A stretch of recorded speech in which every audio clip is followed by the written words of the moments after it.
Welcome to horror spooky stories. अंधेरों का सफर शुरू होता है। तैयार हो जाइए। खौफ, रहस्य और अनसुनी कहानियों के लिए जो आपकी रातों की नींद उड़ा सकती हैं। अगर आप असच और अफसाने के बीच चलने के लिए तैयार हैं तो हर चैनल को सब्सक्राइब करें, वीडियो को लाइक करें और बेल आइकन दबाना न भूलें ताकि कोई भी कई डरावनी कहानी आप मिस न कर सकें। तैयार रहो। हॉरर स्पूकी स्टोरीज, जहां हर कहानी एक नया खौफ लाती है।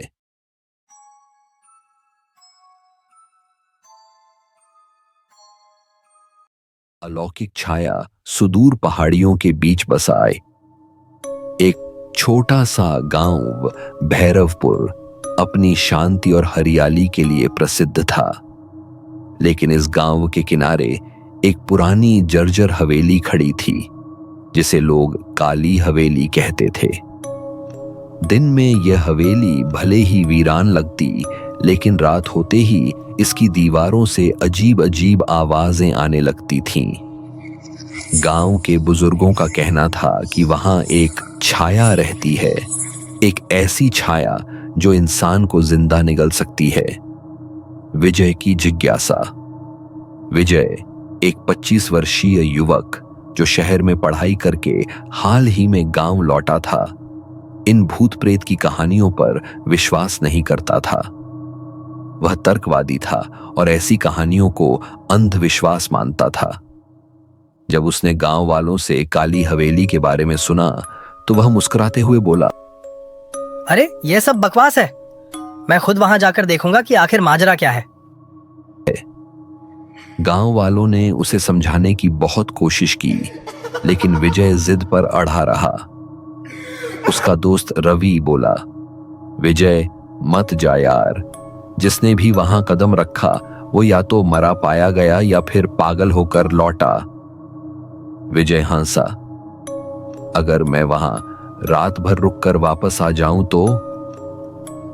गांव का सबसे बुजुर्ग आदमी पंडित रमेश गंभीर आवाज में बोला, अगर सुबह जिंदा लौट आया तो मान लूंगा कि वहां कुछ नहीं है।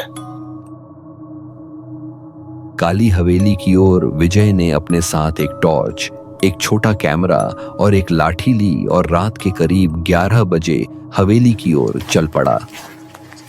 गांव की गलियों से होते हुए वह हवेली के पास पहुंचा। हवेली बहुत पुरानी थी, उसकी दीवारें टूटी हुई थीं, दरवाजे जर्जर थे और उसके आसपास की हवा अजीब सी ठंडी थी। जैसे ही विजय ने दरवाजा खोला, एक तेज हवा का झोंका आया, मानो किसी ने उसे अंदर खींच लिया हो। अंदर घना अंधेरा था। उसने टॉर्च जलाई और चारों ओर देखा। हर जगह धूल, जाले और टूटी फूटी लकड़ियां पड़ी थीं। हवेली के अंदर जाने पर उसे लगा जैसे कोई उसकी हर हरकत को देख रहा हो। विजय ने कैमरा ऑन किया और खुद से कहा, देखते हैं इस हवेली में कौन सा भूत रहता है। पहला संकेत रात के 1 बजे हवेली में अजीब सी सरसराहट होने लगी। विजय ने सोचा कि शायद चूहे होंगे, लेकिन तभी उसकी टॉर्च झपकने लगी। अचानक उसे महसूस हुआ कि कोई उसके पीछे खड़ा है। वह घूमा, लेकिन वहां कुछ नहीं था। तभी हवा में एक फुसफुसाहट गूंजी, तूने यहाँ आने की हिम्मत कैसे की? विजय ने तुरंत अपनी टॉर्च आगे बढ़ाई। उसे कुछ नहीं दिखा, लेकिन एक परछाई जरूर हिलती हुई दिखी। उसकी सांसें तेज हो गईं। उसने सोचा कि यह सिर्फ उसका भ्रम है। फिर दरवाजा अपने आप बंद हो गया। अब हवेली में सन्नाटा था, लेकिन विजय को महसूस हुआ कि वहां वह अकेला नहीं था। छाया का प्रकट होना रात के 3 बजे। अचानक हवेली की दीवारों से अजीब सी सरसराहट शुरू हो गई। कमरे के कोने में एक काली धुंधली परछाई उभरने लगी। यह कोई साधारण छाया नहीं थी, यह धीरे धीरे बड़ी होती जा रही थी। विजय ने देखा कि छाया की आंखें लाल चमक रही थीं। उसकी आकृति इंसानों जैसी थी, लेकिन चेहरा धुंधला था। विजय का गला सूख गया। उसने भागने की कोशिश की, लेकिन उसके पैर जकड़ गए। छाया उसकी ओर बढ़ी और एक गहरी गूंजती हुई आवाज में बोली, तूने यहाँ कदम रखा, अब लौट नहीं पाएगा। अचानक विजय को महसूस हुआ कि कोई उसका गला दबा रहा है। उसे सांस लेने में दिक्कत होने लगी। उसकी आंखें फटी की फटी रह गईं।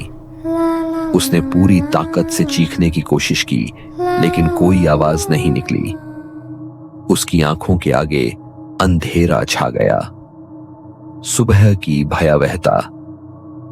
अगली सुबह गांव वालों ने देखा कि हवेली के दरवाजे खुले थे।